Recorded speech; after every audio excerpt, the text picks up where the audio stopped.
कितने किस्मत वाले हो। नवरात्रे में, चैत्र के महीने में, आज कथा का चौथा दिन हो गया। 5 दिन की कथा शाहदा वालों को मिली, 5 दिन की। कल सुबह 8 बजे से 11 बजे तक कथा होगी, विराम हो जाएगी, 1 बजे टीवी पर आ जाएगी।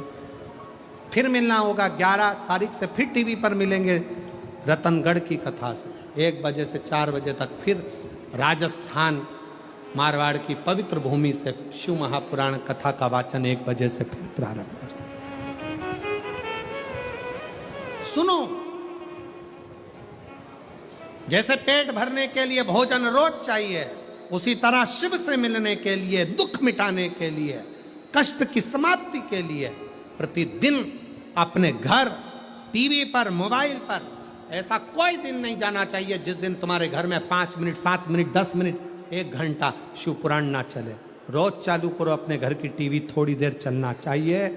कुछ नहीं कर सकते तो कम से कम 5-10 मिनट घर में कथा चलेगी तो हमारा घर पवित्र होगा और शिव का आगमन हमारे घर में होगा। प्रतिदिन चलो। मोबाइल पर सारे फेसबुक चलाओ, यूट्यूब चलाओ, सारा मोबाइल चलाओ, व्हाट्सएप चलाओ, सब चलाओ, पर 1 मिनट मोबाइल पर भी निकालो कि हम शंकर की कथा 1 मिनट, 2 मिनट, 5 मिनट अपने टीवी पर नहीं तो मोबाइल पर सुनेंगे। अपने मोबाइल को भी हम सुने, पवित्र रखें, अपना भाव शुद्ध। आम के पल्लों में शंकर का आशीर्वाद। 11 आम के जो पत्ते जिस डाली में लगे होते हैं, वो डाली कोमल सी डाली, 11 टुकड़े महाराज एक कच्चे सूत से लपेटकर 11 बार उसका भाग, जब उसको लपेट लोगे इस तरह से इकट्ठा करके, आगे का जो भाग है 11 बार कच्चा सूत लपेटने के बाद जो भाग पीछे का, आगे का कोई भी हो, उसको शहद में डुबाकर शिव जी को समर्पित कर दो। किस जगह पर रखना है? अशोक सुंदरी वाली जगह। अशोक सुंदरी की जगह जानते हो आप लोग, पहले भी आपको बताया है, आज फिर आपको वर्णन कर दें। जैसे ये गोल जलाधारी है, ये शिवलिंग रखा है, ये 2 जहां से पानी बह रहा है बाबा के चरणारविंद, राइट में श्री गणेश जी का स्थान, लेफ्ट में कार्तिकेय का स्थान, बीच में अशोक सुंदरी की जगह, शंकर भगवान की 6 लड़कियां हैं का स्थान, बीच में अशोक सुंदरी की जगह, शंकर भगवान की 6 लड़कियां हैं। भगवान शंकर के 13 बच्चे, 13 बच्चों में से 6 लड़कियां, उस 6 लड़कियों में से 1 लड़की का स्थान, भगवान शंकर की 1 बेटी का स्थान, अशोक सुंदरी का स्थान सामने। पद्म पुराण में स्पष्ट किया ये स्थान अशोक सुंदरी का। शंकर भगवान की जलाधारी में पार्वती जी का हस्तकमल, ऊपर से जो 1-1 बूंद पानी गिरता है, ये शंकर भगवान की 5 लड़कियों का स्थान है, जया, विषहरा, सामरी बारी, दौतली और देव। शंकर भगवान की 5 लड़कियां भगवान शंकर के मस्तक पे जल की धार गिरा रही हैं।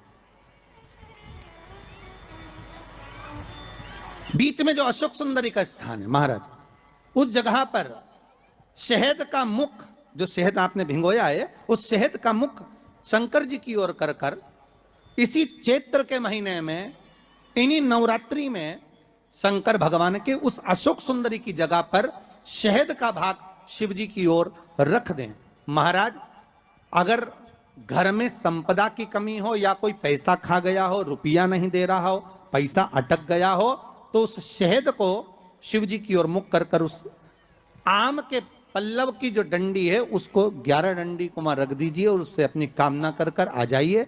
हो सके उस शहद में से थोड़ा सा शहद किसी रुमाल पर, किसी कपड़े में लगाकर उसको रख लीजिए। जिस व्यक्ति से पैसे लेना है, जिस व्यक्ति से पैसे मांग रहे हो, उससे एक बार जाकर मिल लीजिए, एक बार उसको खबर कर दीजिए। बाबा चाहेगा भोलेनाथ तो नवरात्रि में ही पैसा वापिस आ जाएगा, अगर शिव कृपा कर दे। ये बाबा की करुणा। आम का पल्लव कोई साधारण नहीं जिसको कलश के ऊपर रखा जाता है, शिव की कृपा।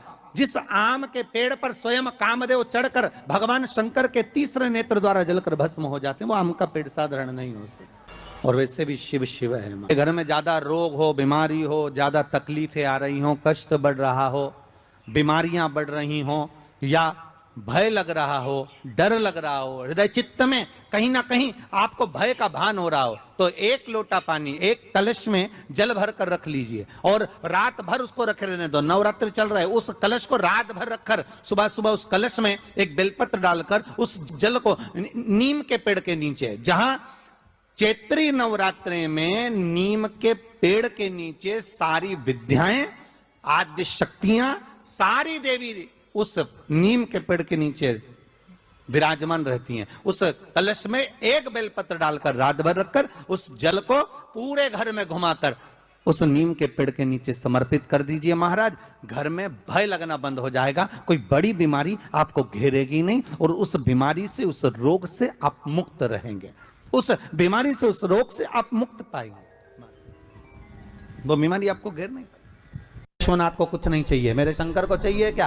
अगर आपके जीवन में ऐसा लगे कि बहुत बड़ी बीमारी आ गई और आपके घर का व्यक्ति वेंटिलेटर पर पड़ा हुआ है, तो शमी के वृक्ष के फूल ले आओ 7, और शमी के वृक्ष के 7 फूल लाकर एक एक फूल शंकर भगवान को श्री शिवाय नमस्तुभ्यम कहकर उस व्यक्ति के लिए जो पड़ा हुआ है, अंतिम सांसें गिन रहा है, जिसको अटैक आ गया, अंतिम सांसों में जो गिन रहा है, उसके नाम से भगवान शंकर पर चढ़ाना प्रारंभ कर दो। मात्र 7 पुष्प, उस शमी के वृक्ष के 7 पुष्प आप शिव को समर्पित करिए, उसका नाम और गोत्र बोलकर, और भगवान शंकर का मूल मंत्र श्री शिवाय, जम के बोलिए श्री शिवाय नमस्तुभ्यम बोलकर एक एक शमी का फूल शंकर पर चढ़ाना प्रारंभ कर दो।